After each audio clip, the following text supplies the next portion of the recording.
biography on his website is admirably succinct. Born in Cork, grew up in coastal village Whitegate, educated at University College Cork, degree in philosophy and English, awarded a PhD in creative writing by UCC in 2018. His latest book is the novel Grace's Day, which was published recently by New Island Here and Head of Zeus in London. He is the author of 3 excellent collections of short stories, No Paradiso in 2006, Hearing Voices, Seeing Things in 2016, and most recently, The Islands, which was published by the University of Pittsburgh Press in 2018. He's published 5 novels, one of which was longlisted for the Man Booker Prize, and 4 collections of poetry, most recently, The Yellow House. As a poet, he has won the Doolin Prize for Poetry, the Virginia Faulkner Award, and the Patrick Kavanagh Award, among others. In 2017, he became the first European winner of the Drew Hines Literature Prize for his story collection, The Islands, subsequently published by the Pittsburgh Press. This collection of linked stories is, as we shall see later, closely related to his latest novel, Grace's Day. His work has been translated into many languages, including Italian, Dutch, Portuguese, Latvian, Serbian, and Catalan. He spends part of the year in Italy and translates from Italian. But these dry facts are only half the story. I suspect quite a few people here tonight are friends of William on Facebook or Twitter and are aware of another side of him. He has over 1,000 friends on Facebook and about 600 followers on Twitter, and his politically aware, humanitarian and sharply observant posts are one of the things that keeps me going back to Facebook just when I've sworn I'm giving up on it. If any writer starting out wants a lesson in how to make the best of social media to promote your work, have a look at what William is doing. I also like the fact that although he is Cork born and bred, William is about as far from the monoglot Anglophone provincial as one can be. He and his wife and close collaborator Liz spend part of the year in Italy. Both speak the language fluently and have what seems to me, from the Facebook posts, a lively social and intellectual life beyond in Italy. Remember, William read English and philosophy for his first degree, and he has kept up on the philosophy political science front. His intellectual life seems to me far more interesting than the social and intellectual life of most Irish writers, especially those based in Dublin, who tend, with some striking exceptions, to be politically inert and completely unradicalized. His radical stance extends to choosing not to be a member of Eisdona, Ireland's self-electing academy of writers, artists, and musicians, chiefly known for the grant aid it awards to artists to spend in need of time to spend on their work. To discover his very good reasons for turning this down, you can go to his website and download his essay, Riding Against the Lizard. It's a great read, and I hope we get around to discussing some of the issues it raises later in this conversation. But to start things off, William will introduce his own reading of one of his stories. Thank you.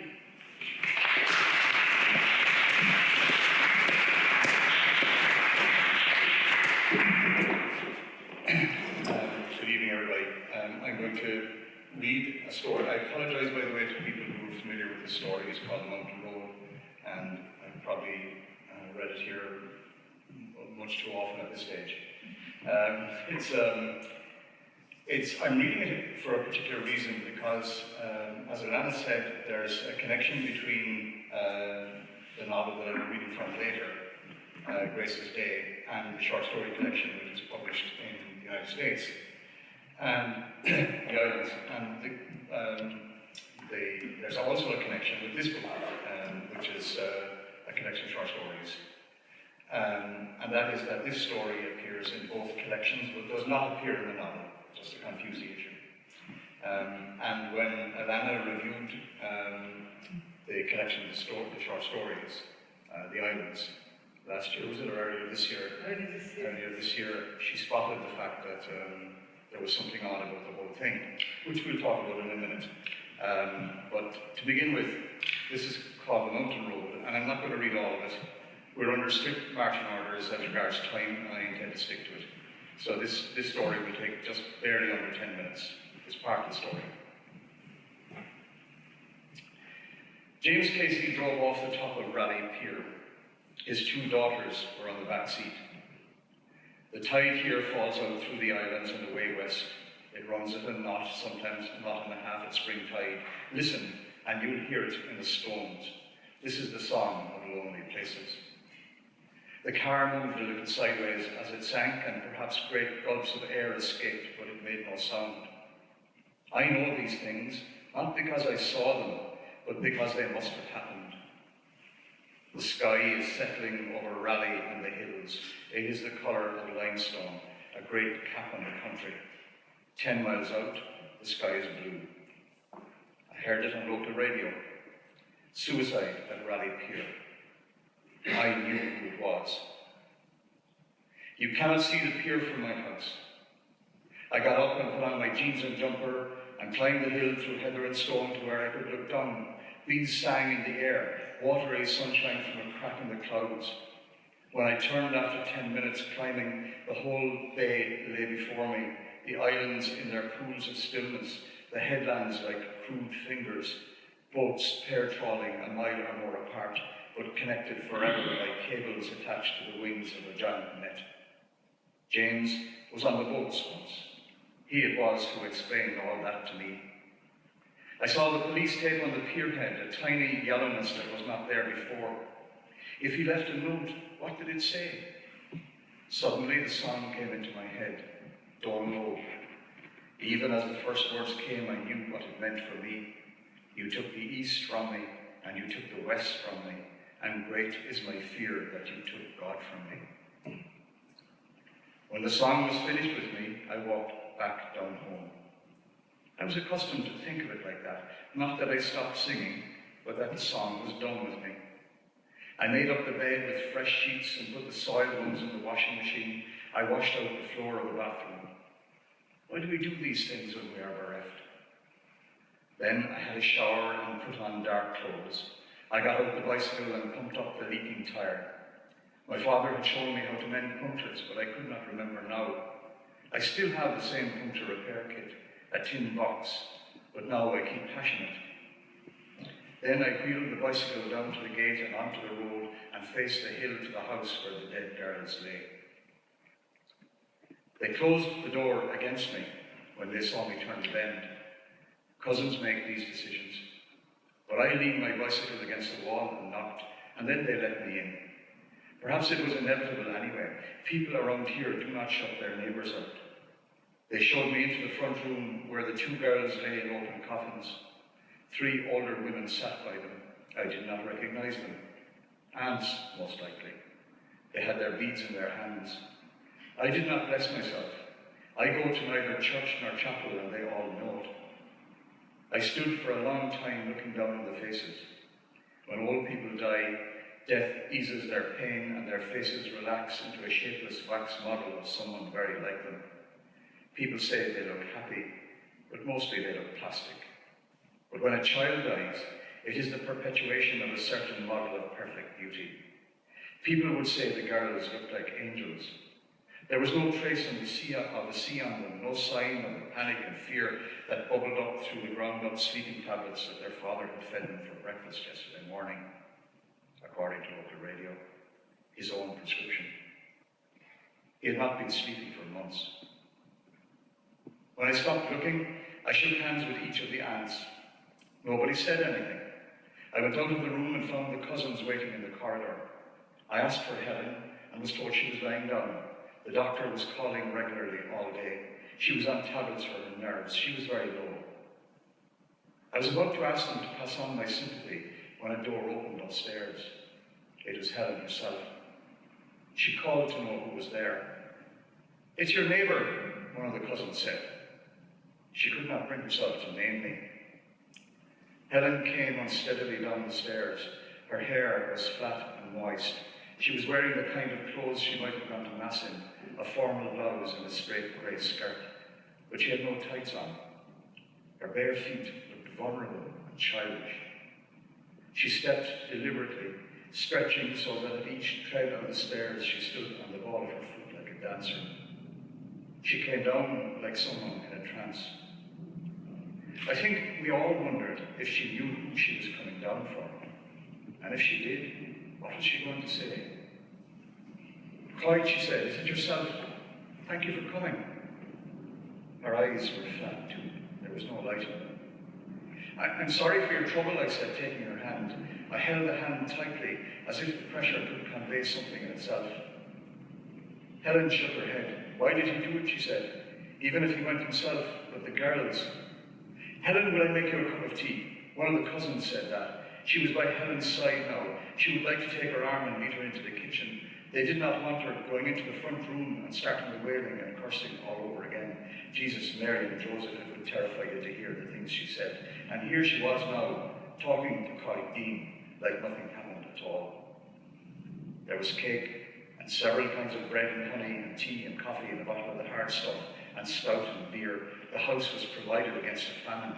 They'd need it all by and by. This is the way things go at funerals. "He always spoke well of you," Helen said. "We were childhood sweethearts," I said. "He always said you should have trained professionally. He said you had a great voice." I shrugged. I heard this kind of thing from time to time. "He said it was a pity what happened to you." I felt my shoulders straighten. "I was fond of him," I said. "Everybody was." "He said you had a terrible bitterness in you." I moved towards the door, but there was a cousin in the way. "Excuse me," I said. The cousin did not move. She had her arms folded. She was smiling. "He said you are your own worst enemy." I turned on her. "Well, he was wrong there," I said, "for I have plenty of enemies." Helen closed her eyes. "The only thing my husband was wrong about was that he took my two beautiful daughters with him. If he went on his own, nobody would have a word to say against him. But now he cut himself off from everything, even our prayers. If that man is burning in hell, it's all the same to me. I hope he is. He'll never see my girls again, for they're not in hell, and the time will come when you will join him, and no one will be sorry for that either." One of the cousins crossed herself and muttered under her breath, "Jesus, Mary and Joseph." The doorkeeper unfolded her arms suddenly and stepped aside. I opened the door and was taken by surprise to find the priest outside preparing to knock. "Oh," he said, "excuse me, Father." I pushed past him. I noticed that the tire was sinking again. It would need pumping, but I could not do it here. I pulled it to face away. "People say I'm cold, a cold-hearted bitch, some of them say. They say such things." The priest was watching me. He was smiling. Most likely he did not know who I was, the new man in the parish. They'd fill him in the details in the front room with the two dead girls and the old women with their beads. The cousins would know everything. It was how crows always knew there was bread out. First came a single bird, a scout. There was always one. Then they gathered. Before long, they're fighting each other over crusts. You can knock fun out of watching them in their comical battles in the backyard. But the minute you put the bread up, one of them turns up to check it out, and the others follow soon enough. If you drop dead on your own lawn, they'd be down for the rise. I swung onto my bicycle and launched myself down the tarmac drive and out onto the road. I turned for the hill down home, but that was not where I was going.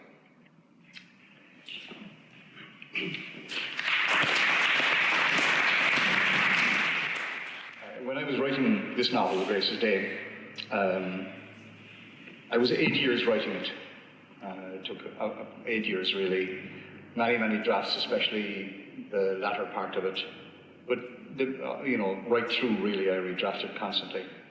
And I was very conscious. In fact, I should say, really, it began as a collection of linked stories. And it evolved gradually into a set of connected stories, and then evolved connections, I should say, between the stories, and eventually became a novel. And at one point, I was having a lot of difficulty placing the novel Grace's Day, and Liz, my wife, said to me, why don't we take out the stories out of it and enter them for this prize in America? This is a prize which is for published authors only. You have to give your publishing record with the submission, and it can include novella or novellas, novellas and short stories, or any mix that you like of short fiction. And part of a good deal of the first part of the novel had already won a prize, the Virginia Faulkner Award, actually for short stories in America. And so we began to look at the situation and kind of extract out again the short stories that had been in it, had been latent in the book, and eventually submitted them for the prize, and I won the prize. And part of the prize was that you would have a collection, that they would publish a collection. In order to make the word count, I added in that story that I've just read now, The Mountain Road. But actually, and Alannah is correct, because it had already appeared in a different collection, you would think, it's the odd one out in some ways. But I was writing it at the same time. At one point, it even formed part of the draft of the novel, one of the many, many drafts.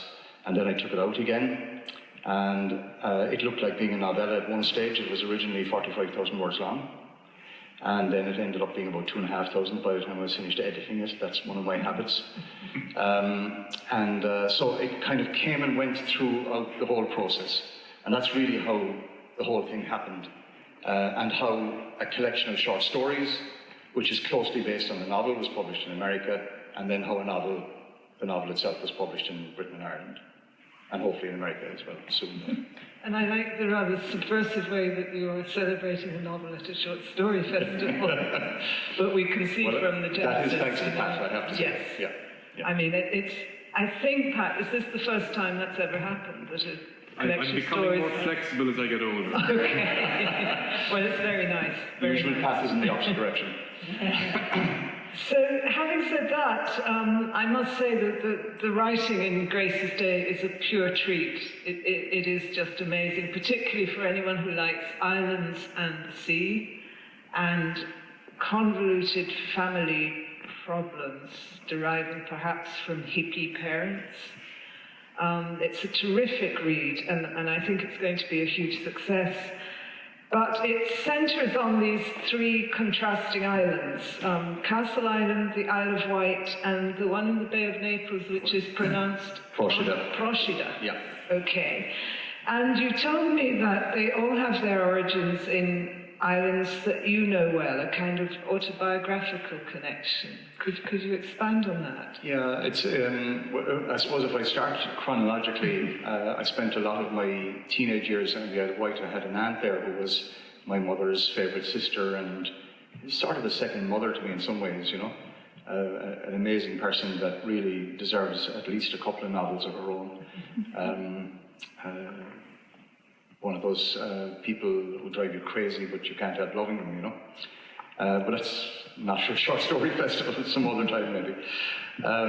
So I used to go there and spend holidays there. And it's an interesting island in that it's a chalk island. So one of the things is that the geology of the three islands interests me. So the island of the first part of the book is Castle Island in West Cork, and we all know what the geology of West Cork is like. And, you have those kind of barren rocks, and there's not really a beach on Castle Island. There's a little pebbly foreshore at one point. And it's rough, and it's facing the Atlantic, and battered, and all that kind of stuff. And then you have the Isle of Wight, which is gentility itself. It's probably the most conservative constituency in England, certainly one of them. When the Beatles said, when we're 64, we can rent a cottage in the Isle of Wight. English people took it to heart and did that. And it's full of old people's homes, which is one of the reasons why it actually does vote Conservative. But it's a chalk island, so it's the direct opposite in a way of geologically of Castle Island. It's chalk and it's falling into the sea slowly. And if you walk along certain beaches, like Undercliff Beach, for example, when the cliff falls in, fossils fall out of it. And I have 2 spinal vertebrae of a dinosaur of some species or other. And I should know because I found out once. And I also have a fossilized sea urchin, which I absolutely love, which I found literally felt under my foot when I came out of the sea one day. So it's this beautiful, geologically beautiful place. It's not a particularly beautiful place to visit, mind you. It's too full of old people's homes. Then you have the island of Procida, which is a volcanic island, and all the islands in the Bay of Naples were formed by a single volcano sometime in billions of years ago, I don't know how long ago. And Procida is part of the caldera, I think it's called, of a volcano that also includes Ischia and Capri, and right around Sorrento and Naples itself. So it's a volcanic island. So the geology, one of the characters in it, one of the sisters, the book is narrated by 2 sisters. Watch out for that because they more or less alternate chapters. Grace, who grows up to become a psychologist, and Jeannie, who grows up to become a geologist. And to me, they're kind of opposites in a sense in that the mind is completely undefinable, in a way almost unlimited, and geology is so fixed and practical and steady, you know. But Jeannie's obsession with geology fits with the fact that the islands are so different. That's part of it as well. Great. Thanks. And I think you were described by the Sunday Times, who gave a glowing review to Grace's Day last week, as a veteran writer. I love that term. Yeah. It's the O word. Yeah. But I'd like to talk a bit about how you became the writer you are today, because you have applied yourself to the trade or profession or vocation. Which would you call it? You can call it a profession, really, because you don't earn enough money, you know. I mean, professions in general are things where people can make a living, and you can't really make a living from writing. And they carry briefcases. They carry briefcases, exactly. They have meetings. That's right. Yeah. They do, and offices. I'm writing for really an awful long time. I started writing when I was 12 years of age. I fell seriously ill, and was home for a year, and began writing at that point. My parents realised that, it was a form of arthritis, juvenile rheumatoid arthritis, a thing called Still's disease, and they realised that if they didn't help me, my hands would turn into claws. And so, on the advice of this aunt in England, who was a nurse, they bought me a typewriter. And that kind of copper-fastened the whole writing thing for me, you know. At the age of 12? You had well, I had a typewriter at 13, actually, wow. So I was, it was slightly later, but I was writing before that. And I began writing, the usual adventure things that children want to write. And, but I found recently, because of something I had to do, I went back and found that archive, because my mother kept everything. And I was astonished to find that as well as about 220 poems, 219 of which were absolutely cringe-making, many of them dedicated to an unknown beautiful woman, a femme fatale, and this from a lonely, isolated 12-year-old or 13-year-old. You can imagine what it was like, But that I also wrote about 15 short stories, and 2 of them were, I wouldn't publish them now, but they were passable enough. So I was kind of astonished to find that, looking back, that at that age, that I was already really serious about the whole business. And then I've been at it since, and I've had ups and downs where I didn't publish anything and all that kind of stuff. But I mainly published as a poet until about 1995 or 6 or thereabouts. I have a quote here from an essay you wrote that I think It's something you say you don't really like to talk about or go on about much, understandably, but this is from your essay, Avoiding the Daily Drama of the Body, Writing and Illness. And you said that becoming at such a young age a relatively helpless patient whose life was modulated by medical professions and medication and was dependent on parents very often for things like help sitting up in bed, had the effect, I believe, of making me aware of the physicality of the body in a way that normally resides in the unconscious for all of childhood. I think it accounts for such an early and determined drive to create plots and character over whom I had at least partial control. That first period of enforced immobility, accompanied by high fevers which needed medication, so I'd imagine you were much of the time in and out of it. I was out of school for a year at 12 years of age, made me turn inwards and towards books. The imagination was my emancipation. Spending hours, days, weeks in bed, I began writing stories, poems, and songs. It was the start of a lifelong habit or indulgence of writing on a tea tray. Over the years, I have acquired more elaborate tea trays, including one with legs and a little drawer for pens. Coupled with the writing urge was an equal and correlative love of reading. Do you still use the tea tray? I do, yeah, I do actually. It means you don't have to get up in the morning. Yes. So what's bad about that? Yeah, I'm interested by one of the things I said there about the idea of a young person who has no control over his life, writing because writing gave him control over the lives of other people, of characters, you know. And the strange thing I think about fiction writing is that the more you write, the more you realize you don't really have any great control over it. That might sound paradoxical, because you can say, well, a writer can write anything they like. Well, they can't actually. First of all, it's based on what they can write, you know, what kind of experience and interests and so on they have. But it's also, you know, the fact that once you set up a set of characters, you know, maybe like in this case a family, after quite a short period of time, 30, 40 pages at most, they're like a clock. You can add bits and they won't work. They have their own clockwork. It starts to move and you realize you can add hands to it, but you can't add wheels to it, you know. There are things that those characters can't do. You can't make them do certain things. And so in many ways, for me anyway, I'm not sure if it's the same for you, Alannah, but for me, writing is often a process of waiting for the characters to reveal what's going to happen next. And in a way, you know that old, it's almost a cliche really, I write to find out what happens next. But it's also true, you know. One of the things that keeps me writing is an interest in seeing what the hell these characters are going to do next, you know, and will they surprise me or not. And certainly with Grace and Jeannie, I think you had a lot of surprises. Good. Did you prepare a piece from Grace's debut that you might read? I would. Shall we do that now? Yeah. It really is the most exciting book. And, I hope this gives you a taste of it.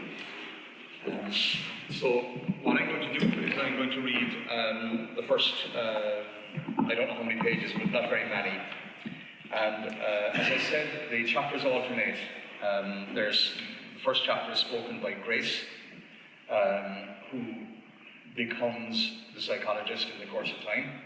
And the second chapter is narrated by Jeannie, who becomes a geologist. And then the third chapter comes back to Grace again. And I'll read a little bit of the third chapter. The first and second chapters are very short. And I'll signal when I'm going to move between the two. A long time ago, I had two sisters, and we lived on an island. There was me and Jeannie and Em. They called me Grace, but I had never had much of that. I was an awkward child. I still am, all these years later. Our house had two doors, one to the south, one to the north. Its garden looked towards the setting sun. It was a garden of apple trees and fuchsia, and everything in it leaned away from the wind. Dry stone walls encircled it, and sheep and children broke them down. My mother lived there with us. Boats came and went bringing food and sometimes sheep, and there were times when we lived by catching fish and rabbits, though we were not so good at either. Richard Wood came in the Iliad, his wooden yawl, always it seemed when a gale of wind was threatened. He dropped his anchor in the Sound and stayed for nights at a time. Mother said he liked his home comforts. He was younger than her, though not by much, and she was younger than Father. Father liked to come first, she said. In summer, we swam naked in the crystal water and saw his anchor bedded in the sand, the marks the chain left where it swung to tide or wind. Many a time I swam down that chain, hauling myself deeper hand over hand until I could stand on the bottom. But Richard took no notice. In calm weather, we could see my footprints on the seabed as if I lived down there and had stood a long time in one place looking up. Or perhaps that was not how it happened. Words have that way of invading memories. The stories they tell us become our stories. What I remember and what I forget may be one and the same thing, or they may merely depend upon each other. And what my father remembered for me. There were 3 islands, and they were youth, childhood, and age, and I searched for my father in every one. This is Jeannie speaking. I should say that the Graces, Grace speaks mainly in the past tense, and Jeannie speaks very often in the present tense. One of the things that separates the two. The first memory that I can certainly say wasn't given me by someone else, is of my father hoisting me onto his shoulders so that I could see something. What do you see, Jeannie, he says. What do you see? We're in a crowd, and my mother Jane is there. I don't remember whether my sister Grace is there or not, and I don't know what it is that I want to see. It must have been before Em was born.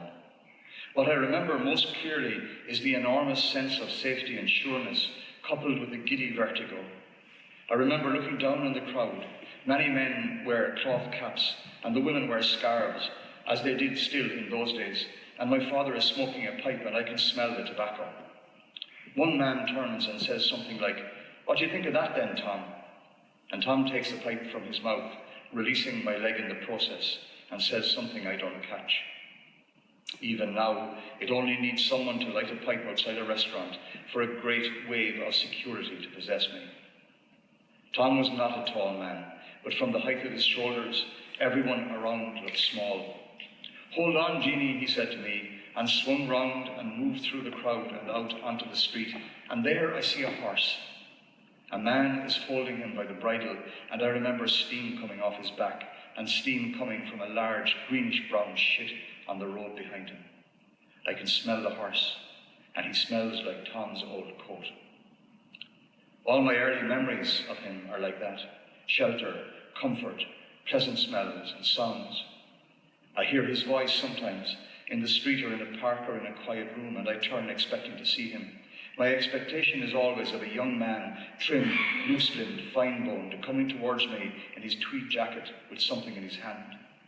My father, the gift-bringer, bearer of news, the world-traveller, bringing stones from Italy, California, India. I was a collector of stones. I was his favourite. I make no apologies. I loved him the most. Grace, on the other hand, could never love anyone or anything without some reserve of herself. She has a kind of native hostility or cynicism that prevents her from ever being wholeheartedly loving towards anybody. She's one of those people who feels the world has cheated her of some special experience. I pity her for that. You can see the sibling rivalry building. Now we move again to Grace. One day on our island, my sister Jeannie ran in to say that she had seen a whale in the Sound, and I ran out after her. My mother calling me, "Grace, it's your day, take Em." But I was too excited, and there were 3 fin whales making their way into the rising tide. We heard their breathing. It carried perfectly in the still air, reflected back at us by the low cloud. The sea was still and burnished. We ran along the rocks watching for their breaching. We decided it was a mother, a father, and a calf. They were in no hurry. When we reached the beacon, a small unlit concrete marker indicating the western end of the island, we watched them breaching and diving into the distance until we could see them no more. But they left behind their calmness and the unhurried but forceful sound of their blows. We were wearing our summer shorts, and so once the whales were no longer to be seen, I pulled mine off, threw Jeannie my shirt, and plunged in and swam out into the rising tide, and allowed myself to be carried along outside everything and back to the anchorage. That was how so far out, drifting like a seal in the tide, I saw my mother kissing Richard Wood against the gable of our house. It did not come as a shock or a surprise, but I felt a sickening sense of guilt and shame, and I allowed myself to be carried past the anchored yawl and too far out into the sound so that it was a struggle and a hard swim to get back. My sisters, Jeannie and Em, watched me sullenly for a long time. I think if I had drowned, they would have watched that too, with the same sullen disinterest. When I came ashore, I was exhausted. I threw myself down on the strand and lay staring at the clouds for a long time. My mother was wearing her slacks and a jumper. Her sleeves were rolled back. She had put on weight, and I could clearly see the bulge of her stomach low down, pressed against his belt. His hands were on her back, inside the jumper. They could not have been seen from the shore. At that time, my father was already in England. His name was mentioned in newspapers, and from time to time, when he wrote home, usually sending a cheque, he included clippings and reviews. It's possible that Jeannie already hated me, because while I lay on the sand, she prized a large stone out of the shale and brought it steadfastly towards me, approaching from behind, and dropped it on my chest. The shock almost stopped my breath. I think she may well have been trying to kill me, but at 5 or 6 she simply didn't have the height to do it. The stone simply didn't reach a sufficient velocity. It landed flat and made a flat sound that I heard in my body rather than felt, and I was too stunned to cry. I felt certain she dropped it on my chest rather than my head, because she wanted to stop my heart. Had she been older, she would have tried for my brain instead.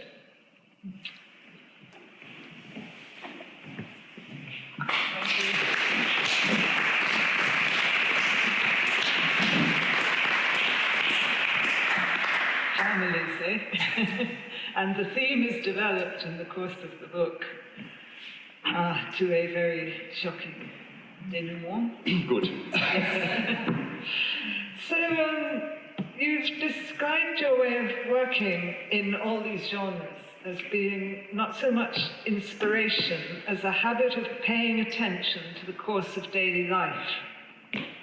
So you would be one of those writers who finds stories in the course of the daily routine, like the English poet John Clare, who wrote, "I found the poems in the field and only wrote them down." While I find that in Ireland, especially the west of Ireland, you don't need to make anything up. You just write down what happens and you have a story. I'm thinking of that hilarious story of yours in the Stinging Flies 20th anniversary collection, which we'll be celebrating tomorrow, "I Bought a Heart." I can't help asking, did that happen from some real eavesdropping in the Cork English market? It did, yeah. It's Owen O'Malley's Butchers, and just as you come into the English market from the Grand Parade side, we shopped there. And I was walking past it one day, and I heard somebody tell somebody else, "I bought a heart." I never want to hear what comes next, you know. If I hear what comes next, there's no story. The story begins with a phrase that I have to tease out and see where I want to go with it. So I get a glimpse of something. And there are a few that I have not managed to make stories of. One of my favorites is, again, standing by a butcher shop, this time by Tom Durkin's. If you know the English market, this is a good geography. This is where we must go. Yeah. A man came in, all smiles, looked over at one of the butchers in the market and said, "Your buddy died." And it's just the fact that he was laughing, you know, he thought it was hilarious. I'd love to make a story of that, but I haven't managed. Another one I overheard was walking along the street one day, and I think Pembroke Street, in the early days of mobile phones, the man in front of me got a phone call. And in the course of the time that I walked behind him up Pembroke Street, which is not very long, as you know, I heard that his office had just been raided by the revenue, and that his accounts were £500,000 out. And he didn't know what to do, and I won't say what he said about himself, but, you know, he was very unhappy. So, you know, if you listen, you hear stories, you know. You don't really, I mean, sometimes people come up to you and say, I have a great story for you. And you can never make a story of that, because you know the story. The story comes from something random, completely random, you know. But not all my stories come from there, or not all. I find the Cork Dublin train is a very good story. Great place for it, yeah. I travelled up actually many years ago before one of the heaves against Charlie Haughey, and the entire Fianna Fáil party was in the same carriage. And I'm still mulling over what I can do with the material I collected that day. What puzzles me then is, how does it become apparent whether the prompt relates to a story or a poem? That I actually don't know. It's kind of instinct. It is, in a way. It also depends on what I want to do on a particular day, how I want to write. And there's a little bit of movement between the two. I have published some poems, for example, which if you were to diligently search through my novels, you'd find were paragraphs in the novels. I can't remember if they started as paragraphs in the novels or poems. And I do have this thing that writing is writing. I don't think that you're precluded from writing anything by being a writer of one particular thing. I don't see why novelists shouldn't write poems, and why poets shouldn't write novels and short stories. And, you know, I'd love to write a play. I don't see why everybody shouldn't write plays as well, if they write at all, you know. It depends really on your skill set, as they say now. And it depends on your obsessions, probably. And, you know, all those kind of things, really. Yeah, thanks. And I guess we have to get on to now the Riding Against the Lizard. Right. Would you like to explain it instead of me paraphrasing you having read the essay? This is an essay that I can't remember when I published it now. You don't have a date on it, I suppose. No, I didn't. It's on your website. It's accessible through your website. Yeah, it is. It's more than 10 years ago anyway. I began thinking really seriously about it. I suppose I should begin by saying that for many years I accepted the dictum, you know, that politics and writing don't mix. And it's almost it's almost the law in Ireland, you know. But during the big depression of the 80s, you know, we needn't think that we've just invented depressions. When things were very bad, I really began to seriously think about how I could possibly try to write about politics. And I couldn't see any ready way of doing it. It took me an awful long time to find a way. I found it easier in poetry, although in some ways each of my novels until this one, in fact to some extent this one as well, are about political issues, to some extent anyway. But at the time that I wrote the essay, the orthodoxy of no politics and writing really prevailed in Ireland. I'm really glad to say that things have changed. There are a lot of political writers now, and I think we're a better country for it, and I hope we will be better in the future. But at the time I felt really frustrated that, because I believe, I don't think you can write a book. I should also say, I'm not prescribing that writers should write about politics. You don't pick your subjects. You write what you can. And I'm the same. I just happen to want to write about politics. You know, I'm not saying writers should write, and that's not what the essay is arguing, that their books should be about politics or, you know, political characters or anything like that. That's not what I'm saying. What I was arguing in the essay is that writers should make a stand. They should declare their position. And to take a position, because you know, we're all ordinary citizens of this country, but writers are citizens who occasionally get interviewed, occasionally get to write something and publish it, and are asked by newspapers from time to time to write about things. And if they say nothing then about the politics, then they're really contributing to the status quo. And that effectively puts them on the same side as Fianna Fáil and Fine Gael, who have ruled this country since time began. That was the point I was making in the essay, that most of the writers I knew were left-wing one way or another, those that I knew personally, I should say. I felt they should say it. I don't care what their left position was. They might be Labour voters, for example, you know. But they should say it. People should come out with their politics. And I think if we stop tipping our caps and nodding our heads and winking and giving out in pubs about things or ringing Joe Duffy, I think and actually started talking about politics, I think we'd be a better country. Whatever your politics. So that was the point I was making. In the, right. Yeah.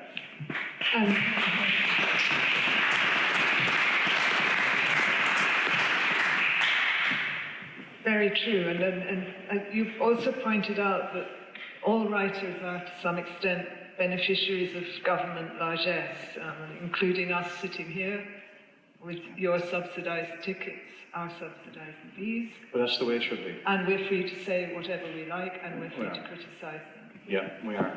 I think it's right that the state should subsidise the arts. And, you know, Alannah mentioned that I'm not a member of Aostana.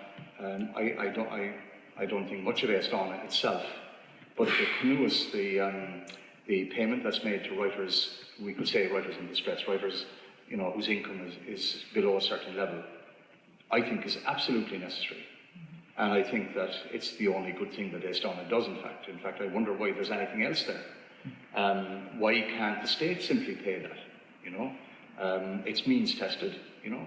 So, yes, so what's the problem? The whole structure seems redundant. The whole rigmarole of it's come down to all being about money. And all this kind of stuff. Yeah, exactly. I mean, it's a means of, it was conceived originally as a means of distributing money to people who needed it. And because we're a small country and artists and writers have great trouble earning a living. They do, yeah.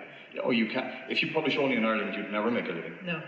You know, you just wouldn't have a hope. And I think when Anthony Cronin launched it in 1981, he was hoping it would be a self-modifying body that would make decisions about these things. You know, it was put out there. Instead it became a self-ossifying body. Yes, fact, yeah. Exactly. Yeah. I feel exactly as you do about it. Yeah. It's a bit, yeah. It's, so that's my problem with Aostana. I don't have a problem with its function. I have a problem with the organisation. And I think, you know, one of the points I make in the essay is that if you get involved in an organisation like that, there is a very strong kind of drive to conform to what the standard story is, the common sense story about what writers do and should do. And I think you're better off out of it unless you need the money. If you need the money, I take my hat off to you, go for it. Well, yes, That's you the ask job. questions like, you know, where are the anarchists, where are the satirists? Yeah. Well, I can definitely think of a number of writers who need the money, should be in it, but are far too radical. Yes, I'm not going to name that's anybody. the danger, yeah. really, that it does become... And also I think it tends to attract the sort of people who will live in a capital city, because they're that kind of mover, and therefore their name will come up. Yeah. And there are so many people in Cork, in the northwest. That's right. Down in Kerry. That's true. And of course it's artists and musicians and composers and so on as well. And it's held in general contempt by the public, you know. Oh, it's the cause of a lot of begrudge. It is, you know, They sit on their asses, they don't work, and we give them money. Yeah. Which is not at all what it's about. Yeah. I know we started a little late, but should we be wrapping up? I think you have another 5 or 10 minutes, yeah. Okay, fine. Great. William, what would you like to say that I haven't asked you? Thanks for coming out. It's a beautiful evening. Why aren't you at the beach? And what an amazing venue. It is a beautiful venue, yeah. It's really a beautiful place. Maybe we should ask for questions, should we? Maybe anybody would like to ask a question? Is there someone bursting with a question? Yes. How did you choose Castle Island? Do you have a connection with it? No, but I walked it many times. It's not a very big island. Do you know what, Castle Island? Yes, my father's from Cork Island. So Oh, right, okay. Right next door. Well, Castle Island is not inhabited, or it hasn't been for many years anyway. But it's a really beautiful, it's worth, I don't know how you get out there now, but it's a beautiful place to visit, to walk. It's more or less empty. There are sheep, rabbits, and there are kind of haunting ruins. It's really, really a beautiful place. The way I imagine it is further offshore. In actual fact, it's not very far from the shore at all. The house where, if you were to travel down to West Cork for a holiday and go to a place called Doug, which is a tiny little pier really, with an old house there, and stand on the pier at Doug and look out to sea, you're looking at the house where I set the story, and it's got a little shingle pebble beach in front of it. And then further along is the pier where they come and go from, and you can see the old tower, which plays a very important and tragic part in the novel, just beside the pier. So, if you ever visited, after you've read the book, hopefully, you'll recognise it very well. I think a lot of people land there in their ribs. They do, yeah, they do, yeah. And I've been offered the art. Yeah. It's I met somebody recently who's a park ranger, and she was, the day that I met her, the following day she was going to do a survey of the, I think, animal life on Castle Island. So it's a really interesting place. Another question? Yes. So just on Arizona, are you saying you'd like to see it more politically involved and writers and artists taking positions on issues and making statements? Exactly. That's exactly what I'm saying, Des. I mean, we're all citizens, and a citizen is a member of a polity and has a duty really to, in some way, to take part. And people take part in different ways. People will go on marches and so on like that. Writers write. And they also have a public voice, even though not a very big one in a country like Ireland. In most countries, really, it's not, a writer's voice is a tiny voice, but it is a public voice. And you just think of what happened yesterday, where a group of balaclavaed policemen from the public order unit, aiding a group of balaclavaed bailiffs, ejected people who were protesting against homelessness from a building in Dublin. We have a duty really to talk about those things.